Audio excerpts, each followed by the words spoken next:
Olá, amigos. Gostaria de fazer uma breve reflexão com você hoje, principalmente para você que é adventista.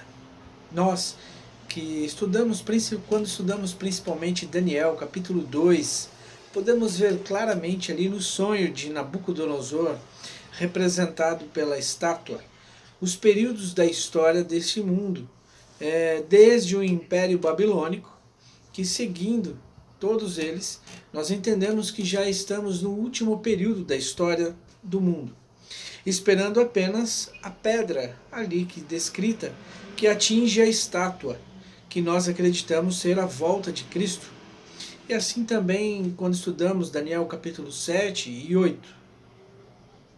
Quando estudamos, por exemplo, sobre as 7 igrejas descritas em Apocalipse, nós entendemos que cada igreja, além de ser obviamente uma igreja da época, representa também um período da história.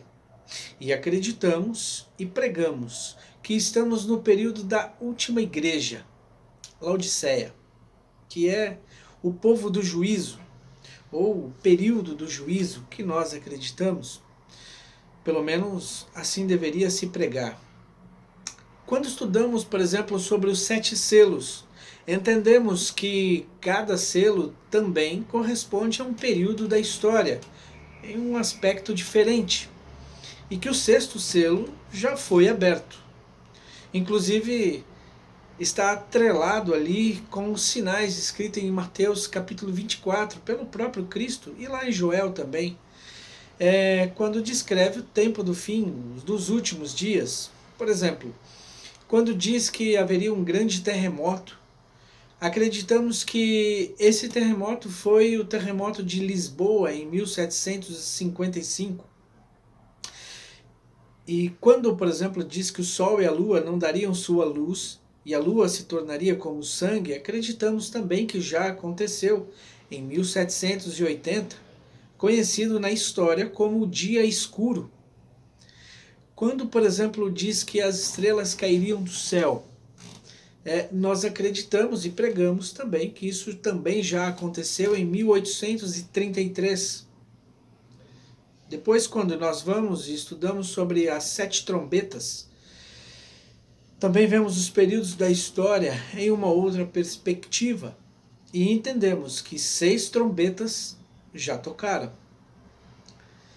Quando lemos a respeito das 1260 dias, ou 42 meses, ou um tempo, 2 tempos e metade de um tempo, acreditamos que são o mesmo período de 1260 anos, que se iniciou em 538 e durou até 1798, quando a besta foi golpeada com um golpe mortal.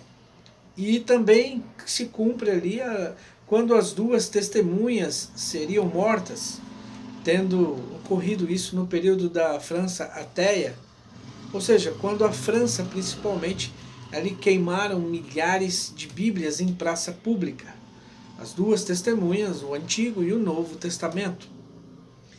Acreditamos que as 3 mensagens angélicas é uma responsabilidade nossa de pregar. E dentre elas, mais uma vez fala sobre o juízo. E esse, segundo as profecias de Daniel, capítulo 8, sobre as 2.300 tardes e manhãs, acreditamos e pregamos que são 2.300 anos, que se iniciaram em 457 a.C. e foi até outubro de 1844 depois de Cristo, aqui é pouco tempo, onde Cristo passou a exercer as funções do Santíssimo, ou do Santo dos Santos, no santuário celestial, iniciando aí então o juízo investigativo, ou que chamamos também da primeira fase do juízo. Hoje, por exemplo, janeiro de 2022, já se passaram 177 anos e 3 meses desde que iniciou o juízo. E, infelizmente, não tem se pregado e falado muito sobre isso, ou quase nada. Quando o juízo era feito aqui na terra, no santuário, o qual existia, o tabernáculo, eram tocadas trombetas e as pessoas tinham que se entristecer, tinham que estar contritas e se apresentar a Deus pedindo perdão pelos seus pecados cometidos, onde elas, no dia do juízo, teriam seu perdão quando cada nome ali passava, cada tribo. Mas eu não vejo isso acontecendo hoje. As pessoas simplesmente só estão alegres. É óbvio que estamos vivendo no tempo da graça, mas muitos têm tornado essa graça muito barata. E mensagens as quais nós deveríamos pregar estão sendo simplesmente abafadas só pela mensagem da graça.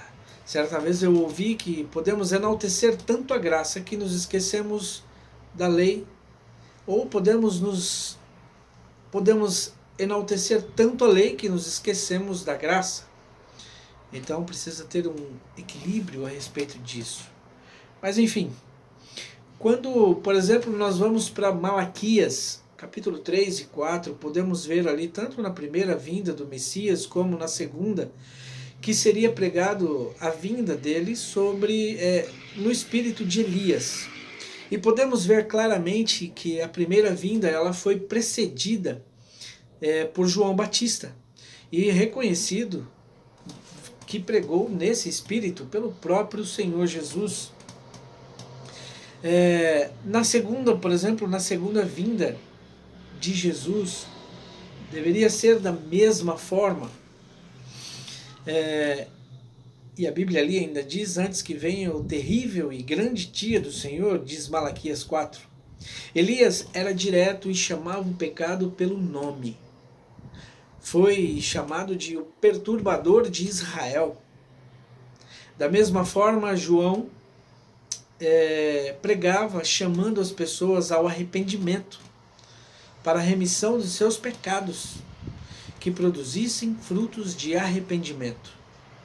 Bem, hoje em dia não parece bem assim que está sendo pregado, não é?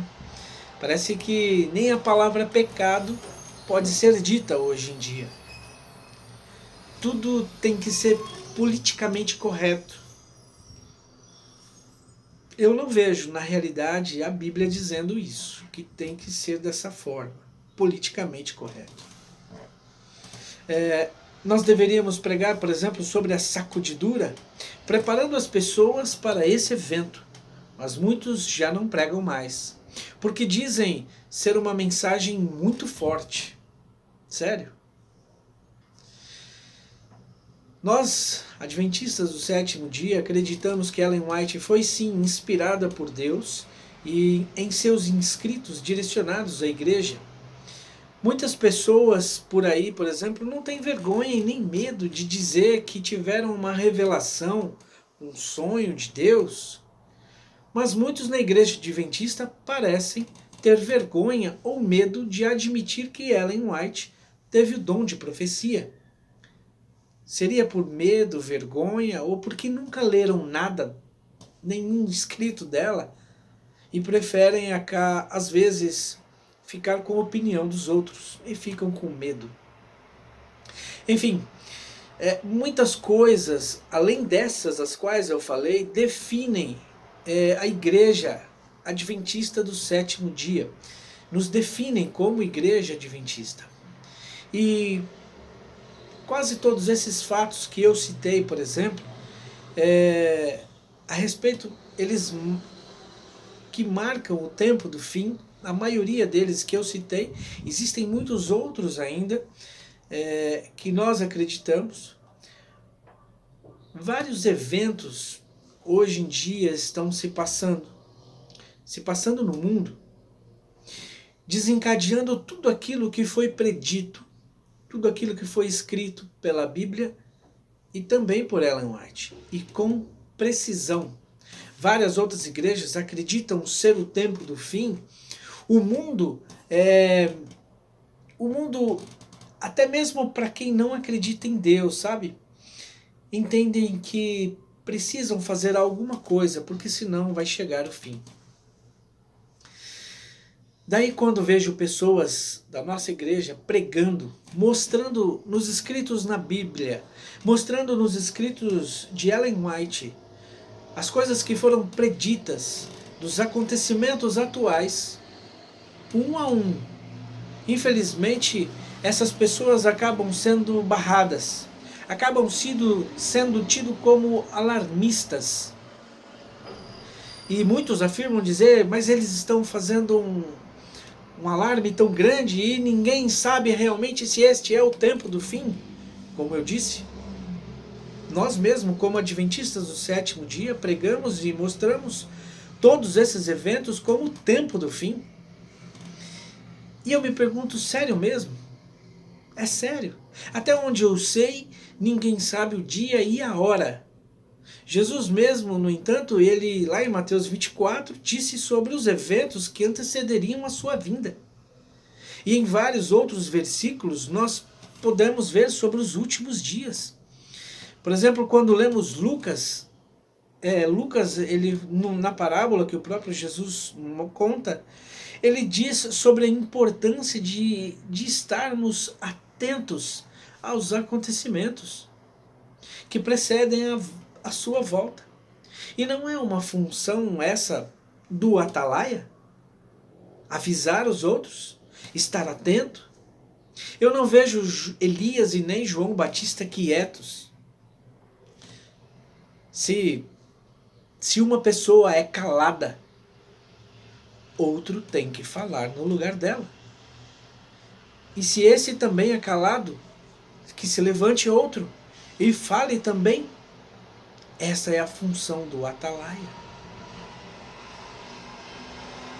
Sabe, levanta igreja, sua voz. Quando vemos, por exemplo, a parábola das 10 virgens, e vemos que 5 delas são prudentes e 5 são insensatas. Mas aí todas dormiram. E à meia-noite, então, ouviu-se um grito, o noivo se aproxima,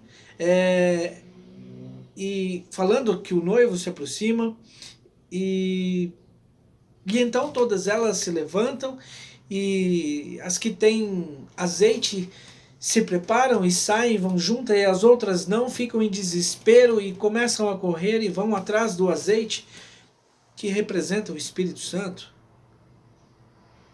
Mas elas não conseguem, chegam atrasadas na festa e não entram. A minha pergunta hoje é, quem é você? Quem é você nessa parábola? Pense bem. Eu quero dizer a você, você é a voz. Você tem que ser a voz que gritou à meia-noite, o noivo vem vindo. Não se cale.